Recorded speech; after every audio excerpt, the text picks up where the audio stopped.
امروز حرفهای شیرین و ارزشمند یک جوان افغان را میشنویم، پیامی صادقانه برای کسانی که در وطن خود زندگی میکنید. با هم بشنویم. همین کسایی که در افغانستان هستین از خدا بترسین، یک روزم بگین که ما خوب هستیم، صحتمند هستیم. تشکر. همیشه که ما شما را زنگ زدیم شما گفتین که والا این تکلیف دارم، این تکلیف دارم. خب ما چی کنیم؟ فکر میکنی در اروپا پیسه انداختگی با خدا کار نکنی؟ میگم یک سنت کسی برات نمیته. نه روز یک شنبه است من میخوایم برم مزدوری مردم کنم. ما را روانی کردین، به خدا شما روانی کردین که از این مریضی هایتان. یک گلوندر میشین بدا کده میرین پیش دکتر، دستتان از سیرون پیشکاری پر کده میایین. نه بیبی من در اروپا هستم، یک پیسه یک باسکل ندارم که یک باسکل بخرم. روز تا شام شما میگین من مریض هستم، من تکلیف دارم. یا ما مریض میشیم میموریم، از درد میموریم، میریم پیش دکتر میگه برو او بخون. اما تحمل خود کنین، اما ما را درک خود کنین. میگم من پیسه یک کرتی غیره ندارم یک کرتی بخرم. فکر میکنی که ما در اروپا هستیم با این پیسه جاب سنتر و اینه یوگنت هم از اینا خوش نباشین که ما 200 یا ما 300 بیخی ما 500 میلیته براتان. به خدا آخر ما میشه ما قرضدار میشیم از مردم. یعنی هیچ ماه نبوده که ما قرضدار نبودیم از مردم.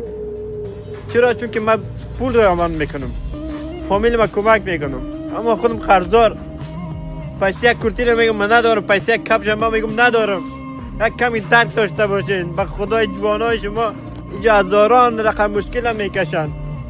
برسانن این ویدیو ما تایی که میتونین با سه خواهر برادر مسلمان این ویدیو ما برسانن. به این ویدیو ما به کسایی برسانن که در افغانستان زندگی میکنن، فکر میکنن که ما در پیسه غرق هستیم. برسانن این ویدیو ما برای اونا. به خدا که ما جوانی ما نبفهمیم، در تاریکی میریم کار، در تاریکی پس خانه میایم.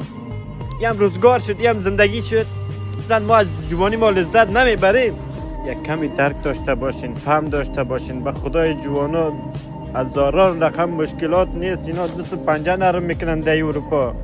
امروز روز یک شنبه است، من مجبور هستم باید کار کنم. چرا؟ چون که من قرضدار هستم از مردم. هر ماه من قرضدار میشم 200 300 3.5 حتی 400 من قرضدار میشم. چرا؟ چون که من باید فامیل من باید کنم. مریضا رو اونجا پیسه رو که مریضا پیش دکتر برن. یک روز هم خوب بگین خوب هستم، خوب بودم. من میرم اون روز نیومده که نشنیده باشم که شما زنگ زده باشم چطور هستین، شما بگین که من خوب هستم بدون تکلیف هستم. همیشه شما با من نالیدین، همیشه شما مینالین. خب ما چی خدمت کنیم؟ اما که توان ما میشه ما قرضدار اوگار میکنیم، خدا برتان پول روان میکنیم. به خدا پول روان